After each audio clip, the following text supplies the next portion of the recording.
मालवणमध्ये लागलेला निकाल आम्ही स्वीकारला। आमच्यावर विश्वास दाखवलेल्या मतदारांचे आभार। माजी आमदार वैभव नाईकांची निकालानंतर प्रतिक्रिया पाहायला मिळते।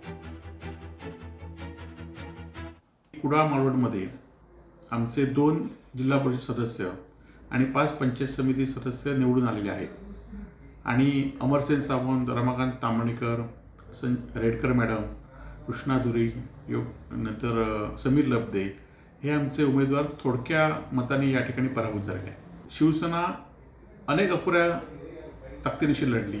शिवसेना उद्धव बाळासाहेब ठाकरे हा कुठल्याही पक्षाची युती न करता आम्ही निवडणूक लढवलो आणि जिल्हा परिषदमध्ये या दोन्ही तालुक्यामध्ये आम्हाला जवळ 49,140 पेक्षा जास्त मतं या ठिकाणी मिळालेली आहेत। तळ कोकणात राणे ब्रँडचीच हवा पाहायला मिळते। कोकणी जनतेनं ठाकरेंच्या शिवसेनेला नाकारले। सिंधुदुर्गात आतापर्यंत 21 जागांवर भारतीय जनता पक्षाचं वर्चस्व खरं तर पाहायला मिळाले। शिवसेनेला 8 तर ठाकरेंच्या शिवसेनेचा फक्त 2च जागांवर विजय झालाय।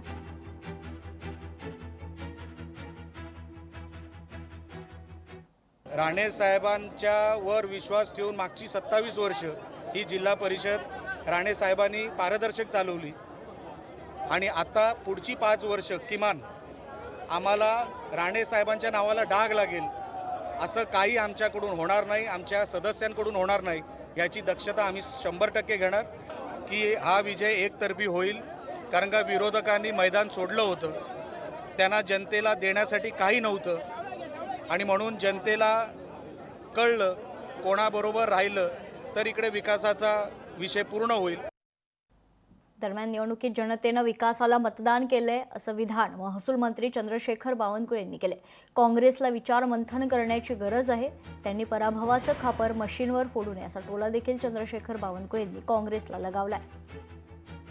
मोदीच्या सरकारच्या केंद्र सरकारच्या योजना ज्या आम्ही मांडल्या, देवेंद्रच्या सरकारच्या राज्य सरकारच्या योजना आम्ही मांडल्या आणि जनतेने विकासाला मतदान केलं आहे।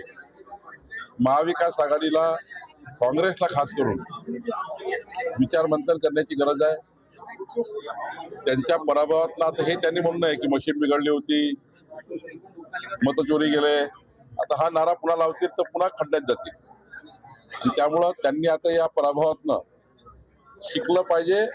दरम्यान निवडणुकीत जनतेनं विकासाला मतदान केलंय असं विधान महसूल मंत्री चंद्रशेखर बावनकुळे यांनी केले। काँग्रेसला विचार मंथन करण्याची गरज आहे।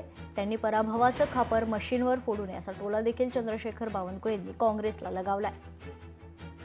मोदीच्या सरकारच्या केंद्र सरकारच्या योजना ज्या आम्ही मांडल्या, देवेंद्रच्या सरकारच्या राज्य सरकारच्या योजना आम्ही मांडल्या आणि जनतेने विकासाला मतदान केलं आहे।